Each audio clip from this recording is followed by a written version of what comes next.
Court के हिसाब से और बार बार आपसे अनुरोध किया गया है कि 10 लाख की आबादी पर कम से कम 50 जजों की नियुक्ति आप कीजिए। निश्चित रूप से आप 33 की संख्या बढ़ाकर 37 सुप्रीम कोर्ट में कर रहे हैं, अच्छी बात है, लेकिन इसके साथ साथ आपको कोर्ट्स की भी संख्या देश में बढ़ानी पड़ेगी और जो आज आबादी के मुताबिक जजों की संख्या है हर स्तर पे उसको भी आपको बढ़ाना पड़ेगा।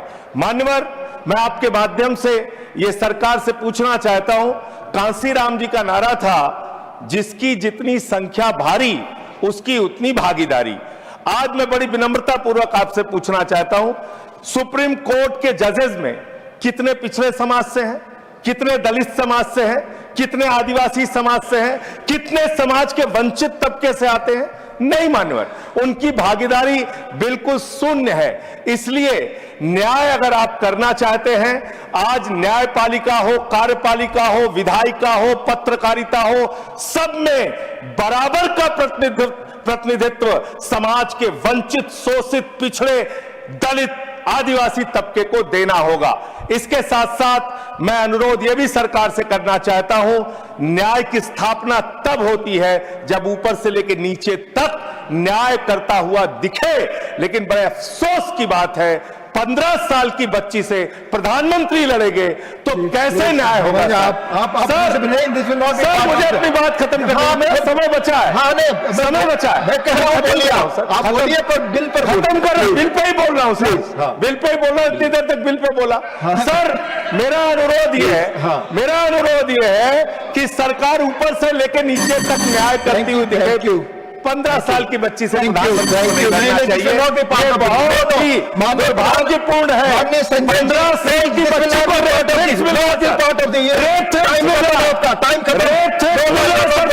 की बच्ची को धन्यवाद। माननीय सदस्यगण, आपको मालूम, प्लीज बोलो जी। संजय सिंह जी पहली बार किसी गवर्नमेंट बिल को समर्थन दिया है और अच्छा पहल है बोला है, अच्छा लगा। प्लीज, झूठ सब असंसदीय है, झूठ असंसदीय है। संजय जी बैठ जाइए, आप बैठ जाइए, उन्हें बोलने दीजिए। मैंने आपको तारीफ इसलिए किया क्योंकि आपने बिल को अच्छा पहल बोला। दूसरी बात, उन्होंने SC ST रिजर्वेशन जुडिशरी में बताया, ये अपॉइंटमेंट नोटिफिकेशन सरकार जरूर करते हैं, नाम तय तो कॉलेजम करते हैं। वहां SC ST का नाम अगर कॉलेजम नहीं भेजेंगे, सरकार अपने आप से नाम ढूंढ करके अपॉइंट कर नहीं सकता है। इसलिए कहीं गलत मैसेज ना आ जाए कि सरकार SC ST का अनदेखा किया गया है, गलत मैसेज ना आ जाए, इसलिए मैं स्पष्टीकरण करने के लिए खड़ा हुआ। धन्यवाद। माननीय सदस्यगण, प्लीज नो प्लीज। माननीय सदस्यगण, मेरा आप सबसे निवेदन है, एक मेरा आप दोनों बैठ जाए, it is not going on record. No, नहीं। माननीय सदस्यगण, आप सभी अच्छी तरह जानते हैं कि बड़े पदों पर बैठे हुए लोगों के बारे में कोई टिप्पणी करना चाहते हैं तो सब्सटेंसी मोशन लाना चाहते हैं। आप ये रूल से अवेयर होते हुए भी आप ऐसा करते हैं, दुर्भाग्यपूर्ण है। प्लीज, माननीय श्री संजय यादव महोदय। सर, निसंदेह जो देश की हमारी आबादी बढ़ी है और जो केसों की भी संख्या बढ़ी है, उसके अनुरूप में जजों की संख्या हर स्तर पर बढ़नी चाहिए। लेकिन जजों की नियुक्ति प्रक्रिया के लिए सर एक all India judicial service commission होना चाहिए, क्योंकि इस देश में एक चपरासी का चयन भी एग्जाम देकर होता है, लेकिन उच्च न्यायपालिका में जजों की नियुक्ति होती है वो बिना किसी एग्जाम सिस्टम के होती है, और जैसा माननीय मंत्री जी किरण रिजिजू जी ने बोला कि कॉलेजियम सिस्टम से होती है। उस जजों की हमारी मांग है कि जजों की नियुक्ति प्रक्रिया पारदर्शी होनी चाहिए।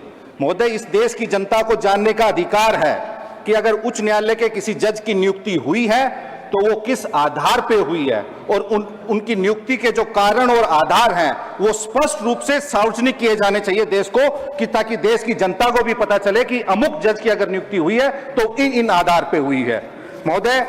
और एक हमारी मांग है, जैसा कि सब कोई जानते हैं, इस देश की 85% आबादी SC ST और OBC की है।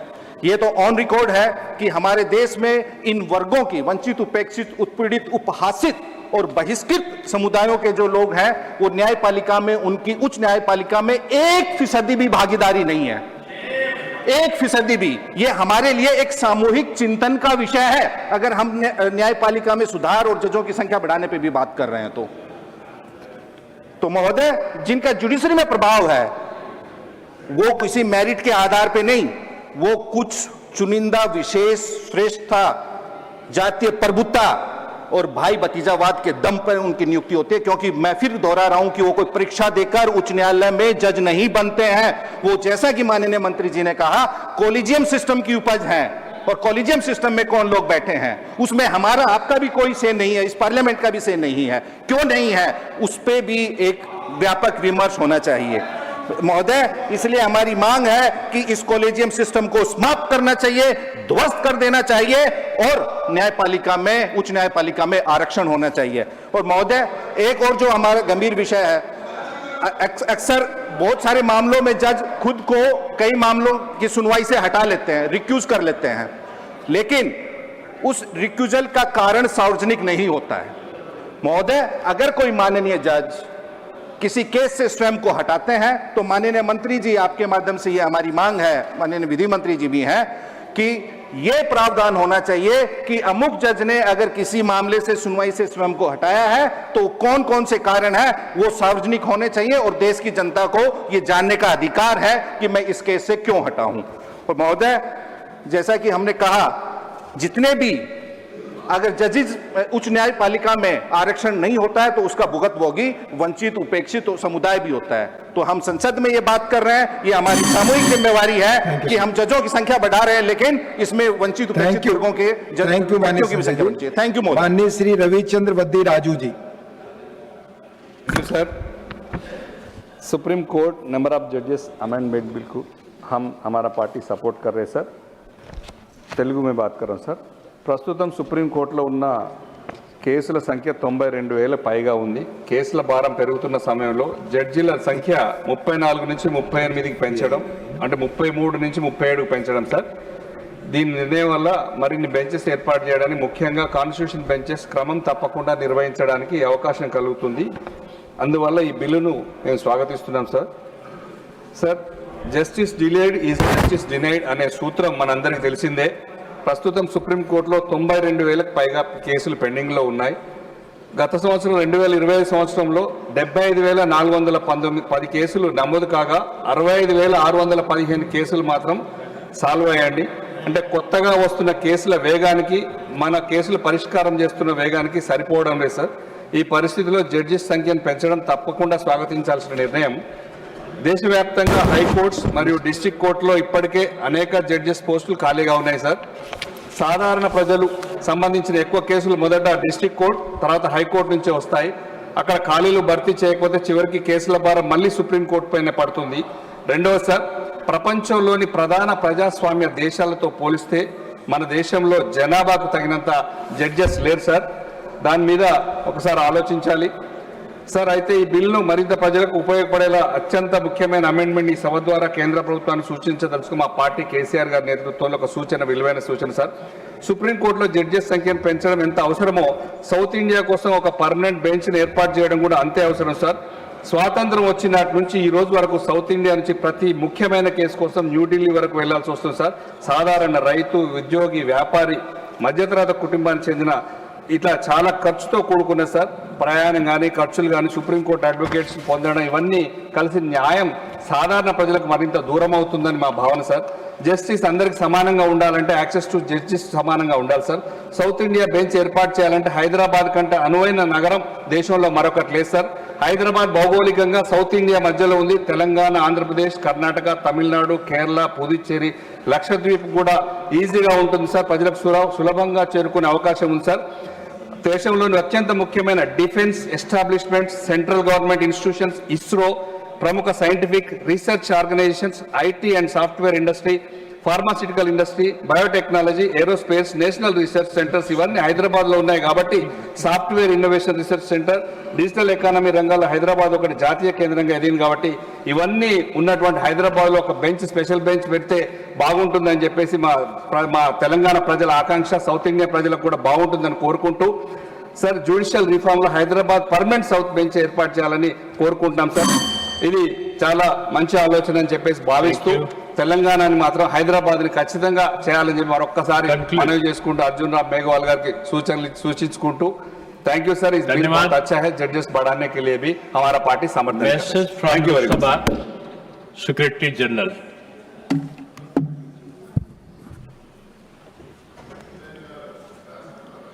Sir, with your kind permission, I rise to report that the Lok Sabha at its sitting held on 5th August 2026 passed the Bankers Books Evidence Bill 2026.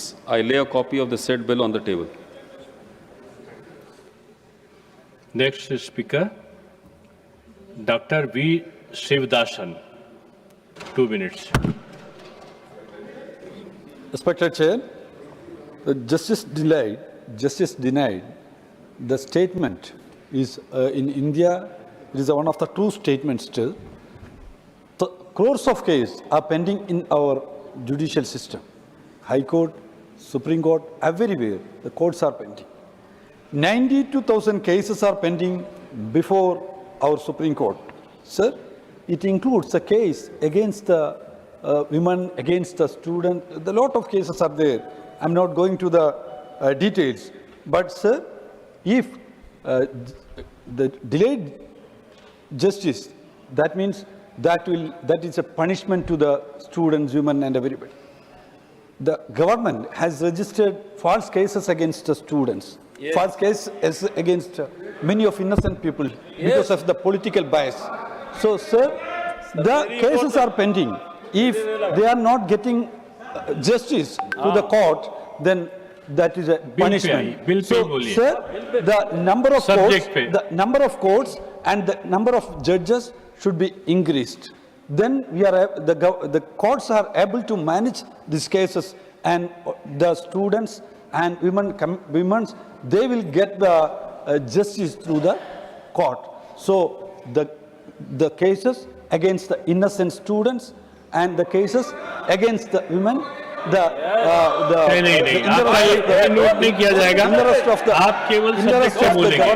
interest of the government, जो भी आपने subject से अलग हटके बोला है वो note नहीं किया जाएगा. Innocent people आप अपनी बात समझिए. should be protected. Sir, the right of the students